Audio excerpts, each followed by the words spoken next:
ከሌሎች የፋኖ አደረጃጀቶች ጋር እየተደራደረ ነው የአማራ ክልል ምክትል ርዕሰ መስተዳድር ዶክተር አብዱ ሁሴን። ሻቢያን ያስደነገጠው ስምምነት ተፈረመ። ኢትዮጵያ በዲፕሎማሲው ዘንድ ተሰሚነቷ ማሳደጓን ስትቀጥል ኢሳያስ በድጋሚ ወደ ተለመደው ብቸኝነታቸው ተመልሰው ቁዘማ ይዘዋል። የተፈናቃዮች ስቃይ የህወሓት እቅድ ነው ተባለ። በትግራይ የሚንቀሳቀሱ ፓርቲዎች የበርካቶችን ልብ የሰበረው የህጻስ ረሃብ የራሱ እጅ ስራ ነው ሲሉ ህወሓትን ወነጀሉ። ከሰሞኑ በአማራ ክልል የትጥቅ ትግል ሲያደርጉ ከነበሩት አንዱን አደረጃጀት የሚመሩት ካፕቴን ማስረሻ ሰጤ የሰላም አማራጩ መተኪያ የሌለው አማራጭ ነው በማለት ወደ ሰላም መንገድ ከመጡ በኋላ አሁንም ከሌሎች አደረጃጀቶች ጋር ጥሩ የሆነ ድርድር እየተደረገ እንደሆነ ከወደ አማራ ክልል መንግስት ተሰምቷል።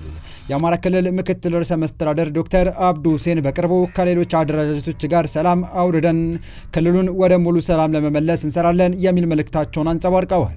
በአሁኑ መረጃችን የዚህንና የኬንያና የኢትዮጵያ መንግስታት የሻቢያን አፈንጋጭ ለመመከትና የአፍሪካ ቀንድን ሰላም ለማስጠበቅ የሚያስችል የጋራ ስምምነት ስለመፈጸማቸው፣ በዚህ ምክንያትም ኢሳያስ ስለመደናገጣቸው እንዲሁም በትግራይ ክልል የተፈጠረው ችግር እንዳይፈታ ያደረገው ህወሓት መሆኑን የሚገልጹ መረጃዎች ከዛው ከትግራይ ስለመሰማታቸው እና ሌሎችን ማክለን በአሁኑ መደመጥ አለባቸው ያልናቸው መረጃዎችን ልናስደምጣችሁ ይዘን ቀርበናል።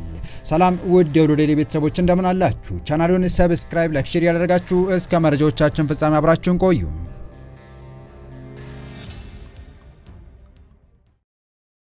በመጀመሪያም ሻቢያን ያስደነገጠው ስምምነት ተፈረመ። ኢትዮጵያ ዛሬም በቀጠናው የዓለም ዓይን ማረፊያና የጎረቤቶቿ መተማመኛ መሆኗን እያስመሰከረች ነው። ሀገራችን በዲፕሎማሲ ዘንድ ተሰሚነቷን የማሳደጉን ስራ አጠናክራ ስትቀጥል፣ በአንጻሩ ኢትዮጵያ ካልተተራመሰች እንቅልፍ አይወስደኝም የሚሉት የሻቢያ አለቃ ኢሳያስ በድጋሚ ወደ ተለመደው ብቸኝነታቸው እየተመለሱ በመሆኑ ከባድ ቁዘማ ላይ ስለመሆናቸው እየተነገረ ይገኛል። የኢትዮጵያና የኬንያ መንግስታት በሁለቱ ሀገራት መካከል ያለውን የሁለትዮሽ ትብብር ይበልጥ ለማጠናከርና በአፍሪካ ቀንድ ያለውን ሰላምና ደህንነት ለማስጠበቅ በጋራ እንደሚሰሩ ገለጹ።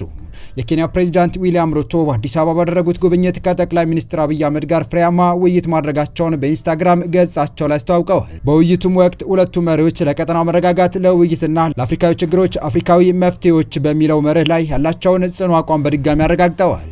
ዊሊያም ሩቶ በኢንስታግራም ገጻቸው ላይ ካሰፈሩት መግለጫቸው ላይ እንደተመለከተው ቁልፍ የትብብር መስኮች ሁለቱ ሀገራት በጠንካራ ኢኮኖሚ ውህደት፣ በዲጂታል እድገትና በጋራ ብልጽግና ላይ የተመሰረተ የጋራ ራዕይ እንዲኖራቸው ተስማምተዋል።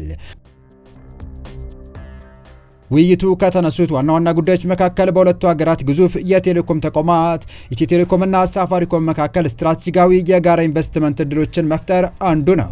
ተቋማቱ በቀጠናዊ ገበያዎች ላይ በጋራ እንደሚሰማሩ የሁለቱ ሀገራት መንግስታት ሙሉ ድጋፍ እንደሚያደርጉ መሪዎቹ አረጋግጠዋል።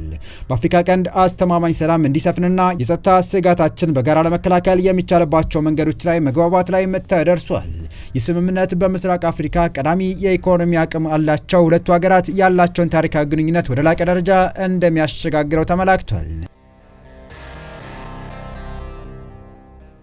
በቀጣይ መረጃ ከሰሞኑ በአማራ ክልል የትጥቅ ትግል ሲያደርጉ ከነበሩት አንዱን አደረጃጀት የሚመሩት ካፒቴን ማስረሻ ሰጤ የሰላም አማራጩ መተኪያ የሌለው አማራጭ ነው በማለት ወደ ሰላም መንገድ ከመጡ በኋላ አሁንም ከሌሎች አደረጃጀቶች ጋር ጥሩ የሆነ ድርድር እየተደረገ እንደሆነ ከወደ አማራ ክልል መንግስት ተሰምቷል። የአማራ ክልል ምክትል ርዕሰ መስተዳድር ዶክተር አብዱ ሁሴን በቅርቡ ከሌሎች አደረጃጀቶች ጋር ሰላም አውርደን ክልሉን ወደ ሙሉ ሰላም ለመመለስ እንሰራለን የሚል መልእክታቸውን አንጸባርቀዋል። ምክትል ፕሬዚዳንቱ በእስክንድር ነጋ ከሚመራው የአማራ ፋኖ ህዝባዊ ድርጅት ውስጥ ከፍተኛ አመራሮች የነበሩት ማስረሻ ሰጤና መስፍን ከፋለኝ የተባሉት ታጣቂዎች ወደ ሰላም አማራጭ እንዲመጡ በመደራደር በኩል ከፍተኛ ስራ እንደሰሩ የሚነገርላቸው ሲሆን፣ ዛሬም ሌሎች የፋኖ አደረጃጀቶች ውስጥ የሚንቀሳቀሱ ታጣቂዎች የነ ማስረሻ ሰጤን መንገድ በመከተል ወደ ሰላማዊ እንቅስቃሴ እንዲገቡ ለማድረግ ሰፊ የድርድር ስራ እየሰሩ መሆናቸውን ይፋ አድርገዋል። ምክትል ፕሬዚዳንቱ ከሌሎች የፋኖ አደረጃጀቶች ጋር በሰላማዊ አማራጮች ዙሪያ እየተደራደሩ ከመነጋገራቸው ውጪ ከየትኞቹ የፋኖ አደረጃጀቶችና እዞች ጋር እንደሆነ ይፋ ከማድረግ ተቆጥበዋል።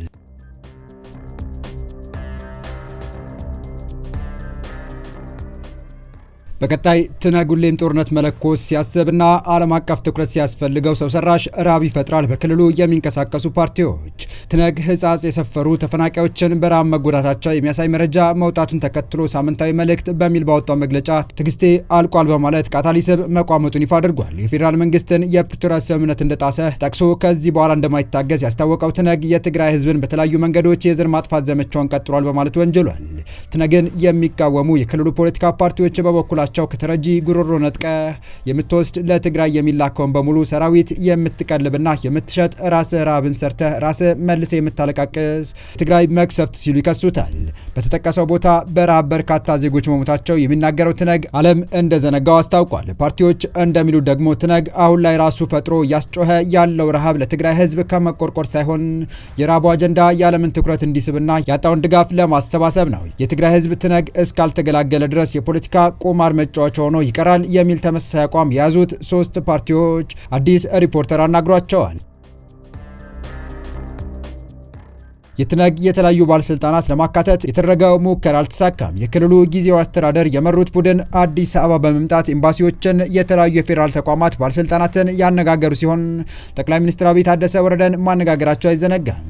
ይህ ከሆነ በኋላ ትነግ ትዕግስት ያልቋል ሲል እጁ ቃታ ላይ እንደሆነ ማስታወቁ አነጋጋሪ ሆኗል።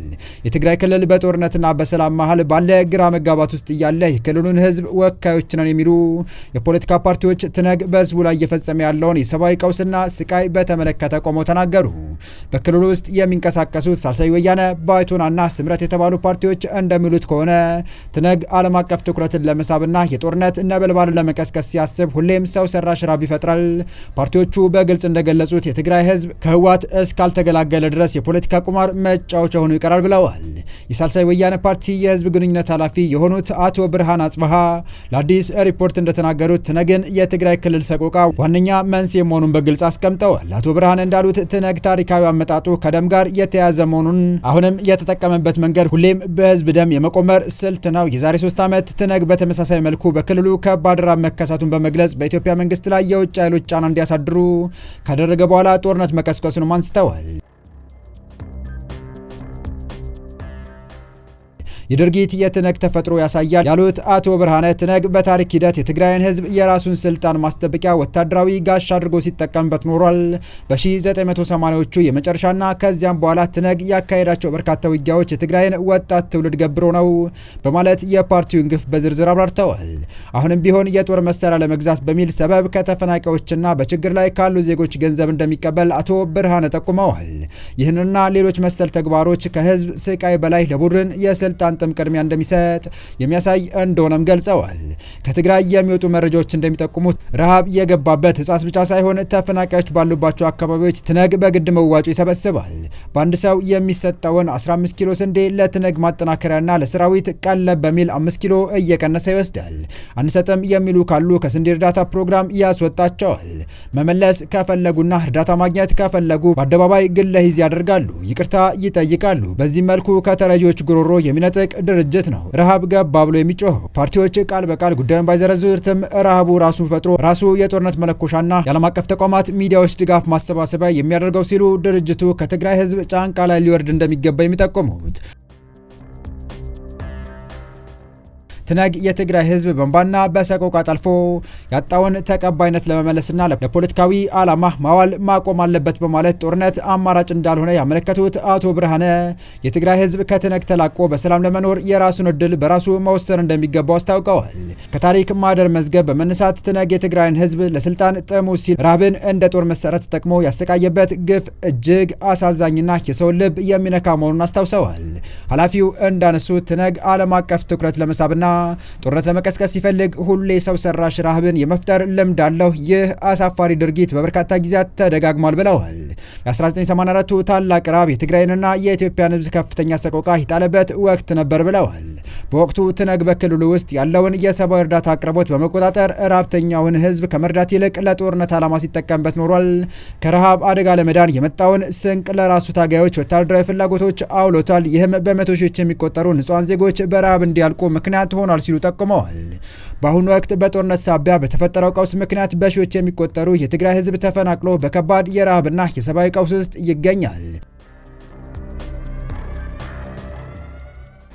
ትነግ አሁንም ቢሆን የረሃብን ቀውስ ለፖለቲካና ለወታደራዊ ፍላጎቶች ይጠቀምበታል። ከተፈናቃዮች መጠለያ ጣቢያዎች ለጦር መሳሪያ መግዣ በሚል ሰበብ ገንዘብ በግዴታ መሰብሰቡ ከፍተኛ ግፍ ነው። ረሃብተኛው ህዝብ ከራሱ ስቃይ በተጨማሪ ለቡድኑ የጦርነት ወጪ እንዲያዋጣ ማስገደድ ትነግ የሰብአዊነት መስመር የረገጠበትን ርቀት ያሳያል ሲሉ ቁጭታቸውን ገልጸዋል። የተወደዳችሁ የቻናላችን ቤተሰቦች ለአሁኑ ለእናንተ ይመጥናሉ፣ ታደምጧቸው፣ ታተርፉባችኋላችሁ ብለን የመረጥንላችሁ ዕለታዊ መረጃዎቻችን እስካሁን ያደመጣችኋቸው ነበሩ። በተመሳሳይ ሀገራዊና ቀጠናዊ ጉዳዮች እንዲሁም ዓለም አቀፋዊ ጂኦፖለቲካ፣ ወታደራዊና አነጋጋሪ ክስተቶችን ለበለት ተከታትለን በትኩስ ይዘን እንደምንቀርብ እያሳወቅን የቻናሉ ቤተሰብ ካላችሁ ሰብስክራይብ፣ ቪዲዮን ላይክ እና ሼር በማድረግ ተደራሽነታችንን ታሰቡ ዘንድ አክብሮታዊ ግብዣችን ነው። አበቃን። ሰናይ ጊዜን ተመኘን።